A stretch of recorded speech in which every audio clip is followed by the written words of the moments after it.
Hello, welcome to royal studies for competitive exam. আজকে আমরা লীলা রায়ের আরআরবি এনটিপিসি বইয়ের প্র্যাকটিস সেট 10 করব, 10-এর জিকে পোর্শনটা।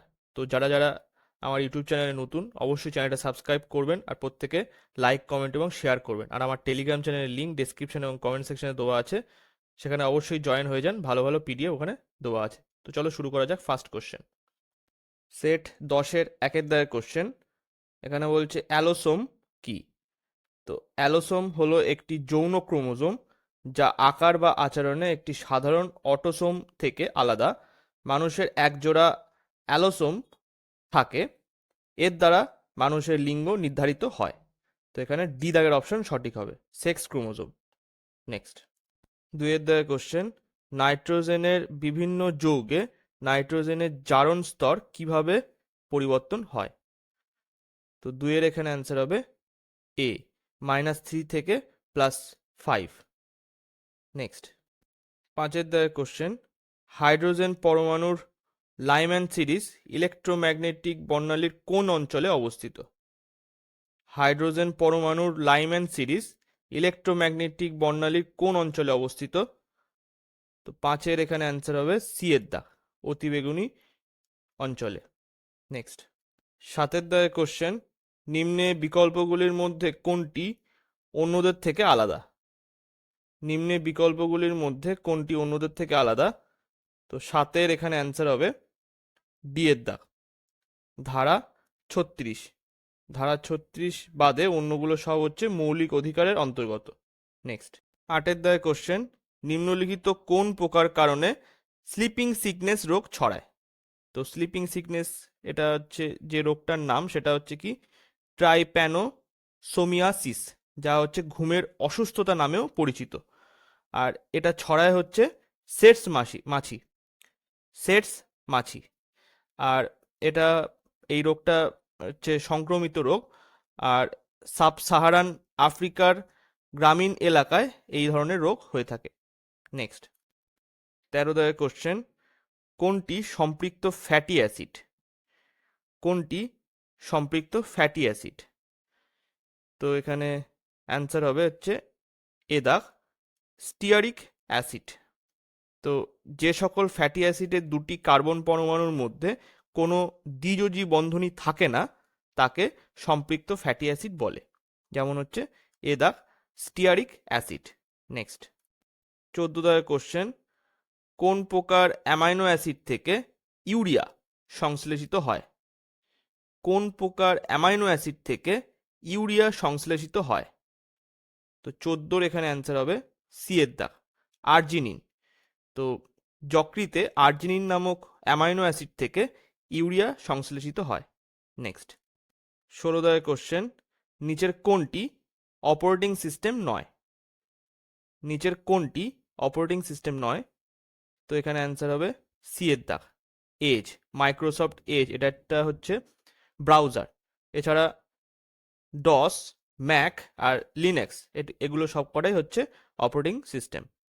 নেক্সট, 18 দাগের কোশ্চেন, বিভিন্ন ডিভাইস যুক্ত করা অনেকগুলি তারের সমবায়ে গঠিত সংস্থাকে বলা হয়? বিভিন্ন ডিভাইস যুক্ত করা অনেকগুলি তারের সমবায়ে গঠিত সংস্থাকে বলা হয় কি? বলা হয় এখানে বাস বলা হয়। বাস মানে হচ্ছে কি, এটা কম্পিউটারের ভাষায় বাস বলা হয় মানে বাইনারি ইউনিট সিস্টেম। আর এখানে 3 প্রকারের বাস আছে। এটা হচ্ছে ডেটা বাস, তারপরে অ্যাড্রেস বাস, আর হচ্ছে control bus. Control control bus, 3 প্রকারের বাস আছে। নেক্সট, 20 দাগের কোশ্চেন, কোন পদার্থটি মৃৎ পাত্রকে চকচকে করবার জন্য ব্যবহার করা হয়? কোন পদার্থটি মৃৎ পাত্রকে মানে মাটির পাত্রকে চকচকে করবার জন্য ব্যবহার করা হয়?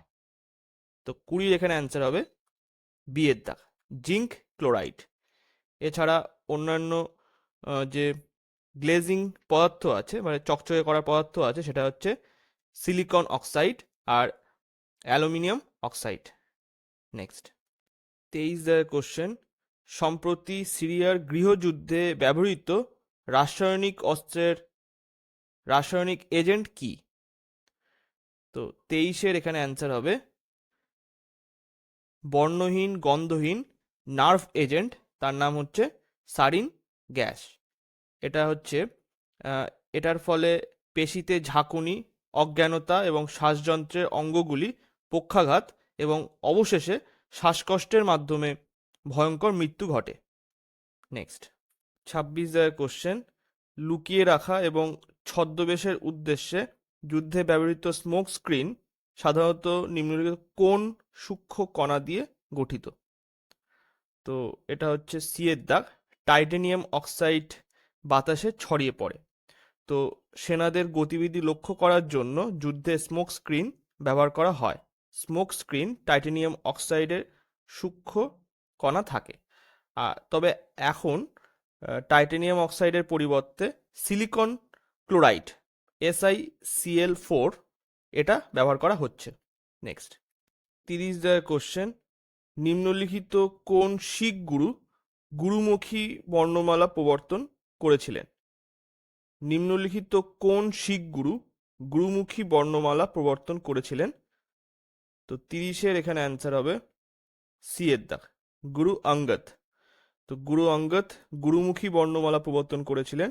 এটা হচ্ছে আদি গ্রন্থ সংকলন করেছিলেন কে? আদি গ্রন্থ সংকলন করেছিলেন হচ্ছে গুরু অর্জুন দেব।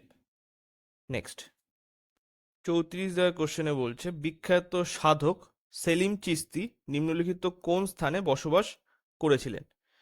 তো সাধক সেলিম চিশতি ফতেপুর সিক্রি মাজারে বসবাস করেছিলেন। তো এখানে বি দাগের অপশন সঠিক হবে।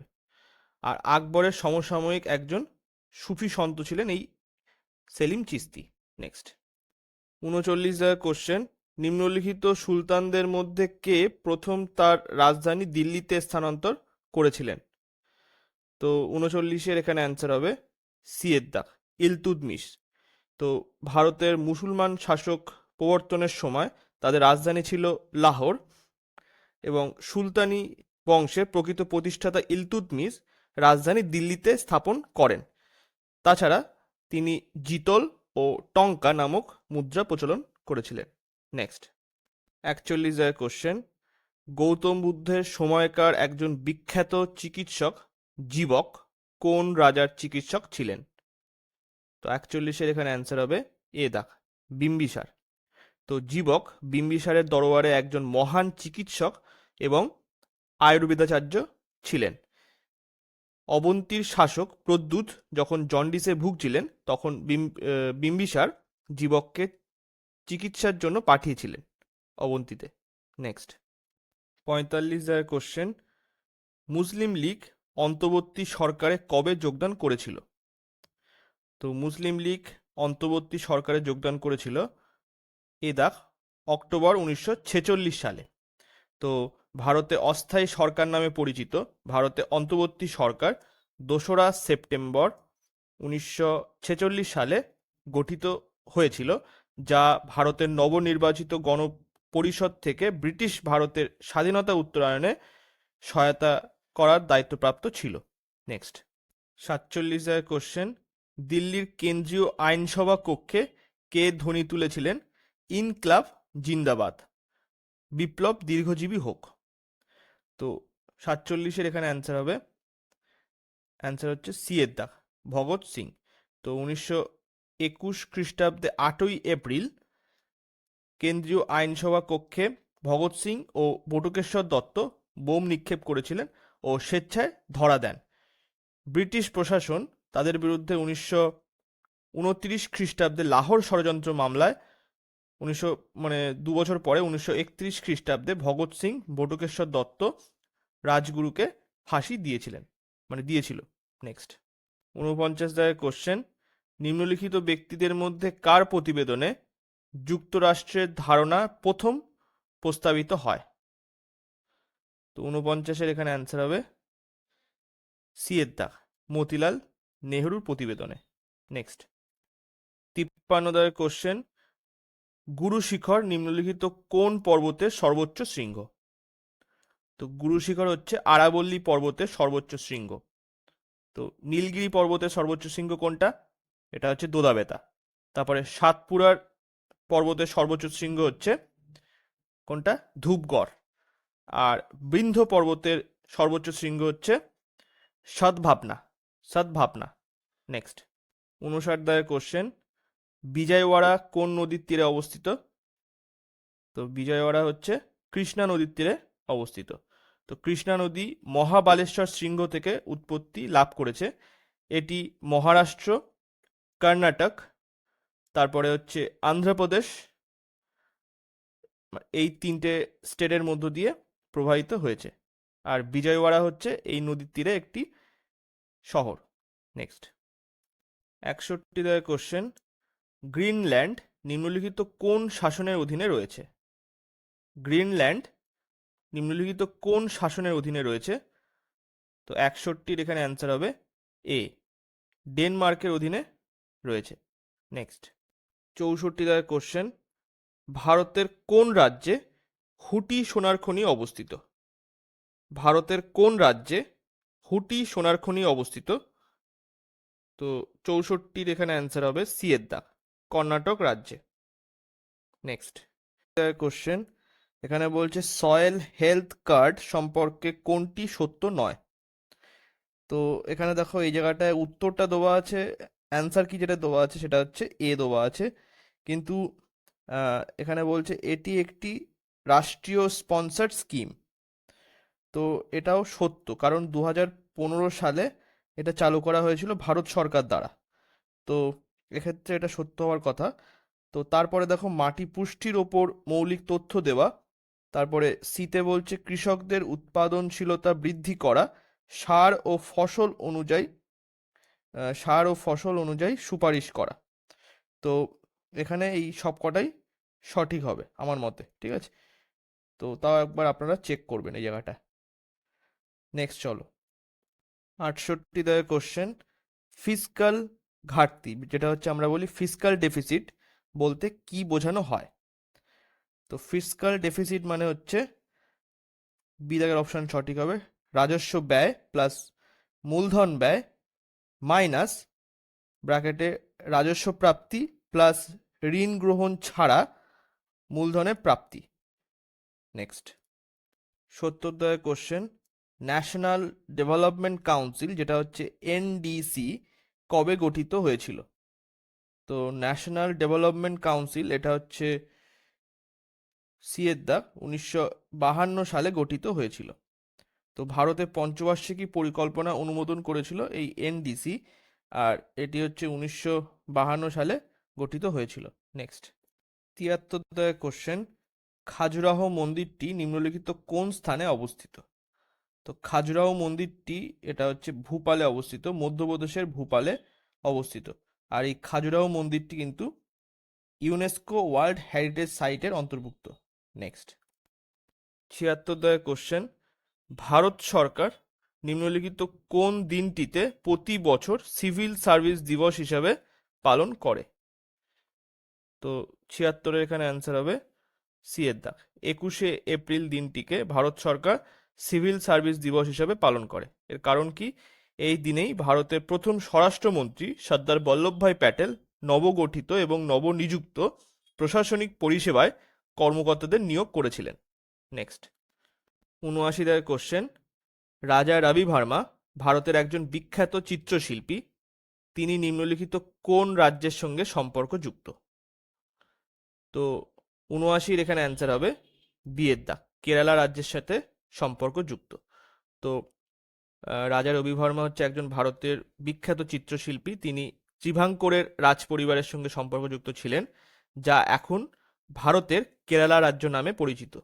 1904 সালে ব্রিটিশ ভারতে দেওয়া হতো কাইজারি হিন্দ, সেই স্বর্ণপদক তিনি লাভ করেছিলেন 1904 সালে।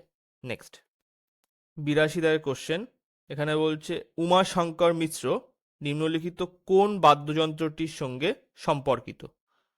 তো উমাশঙ্কর মিশ্র তিনি হচ্ছে বি এর দাগ, সেতার, সেতারের সাথে সম্পর্কযুক্ত। তো পণ্ডিত রবিশঙ্কর, নিখিল ব্যানার্জি, বিলায়েত খান, মৃণাল নাগ, উমাশঙ্কর মিশ্র লেখাই আছে এখানে তারপরে হচ্ছে বুদ্ধাদিত্য মুখার্জি, তারপরে হচ্ছে হালিম জাফর খান প্রমুখ হচ্ছে এই সেতার বাদ্যযন্ত্রের সাথে সম্পর্কযুক্ত। নেক্সট 85 দাগের question, colours of devotion, colours of devotion গ্রন্থটির লেখক কে? তো এটার লেখক হচ্ছে এ দাগ অনিতা ভারত সাহা, অনিতা ভারত সাহা। এছাড়া নীরজ চৌধুরী, এর লেখা বইয়ের নাম কি? How prime minister decide. তারপরে সুধা মূর্তি, এনার লেখা বইয়ের নাম হচ্ছে how the earth goat it's beauty. তারপরে রাস্কিন বন্ড, এনার লেখা বইয়ের নাম হচ্ছে writing for my life. Next 87 দাগের কোশ্চেন, এখানে বলছে দেবেন্দ্র ঝাঝরিয়া নিম্নলিখিত কোন ক্ষেত্রে বিশেষ পারদর্শী? দেবেন্দ্র ঝাঝরিয়া নিম্নলিখিত কোন ক্ষেত্রে বিশেষ পারদর্শী? তো 87 এখানে অ্যান্সার হবে এ দাগ জ্যাভলিন থ্রোর সাথে, জ্যাভলিন থ্রোতে তিনি পারদর্শী। তো তিনি 46টা ইভেন্ট প্রতিদ্বন্দ্বিতা করেছেন এবং তিনি প্যারা অলিম্পিকে 2টি স্বর্ণপদক জেতা প্রথম ভারতীয় প্যারাঅলিম্পিয়ান। নেক্সট 90 দাগের কোশ্চেন, চন্দ্রতাল রামসার সাইটটি নিম্নলিখিত কোন রাজ্যে অবস্থিত? তো চন্দ্রতাল রামসার সাইটটি এটা হচ্ছে হিমাচল প্রদেশে অবস্থিত। তো এ দাগের অপশন এখানে সঠিক হবে।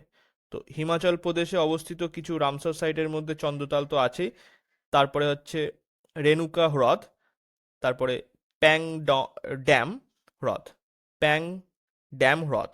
নেক্সট 94 দাগের কোশ্চেন, এখানে বলছে রাষ্ট্রপতি নিম্নলিখিত কোনটি ভিত্তিতে জাতীয় জরুরি অবস্থা ঘোষণা করতে পারেন?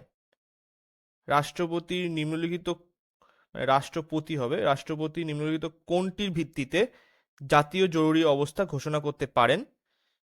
তো 94 এখানে অ্যান্সার হবে ডি এর দাগ, ওপরে উল্লিখিত সমস্ত কারণগুলির জন্যই করতে পারেন, যেমন হচ্ছে যুদ্ধ, তারপরে সশস্ত্র বিদ্রোহ যেটা হচ্ছে দেশের মধ্যেই হয়, আর বহিরাগত আগ্রাসন।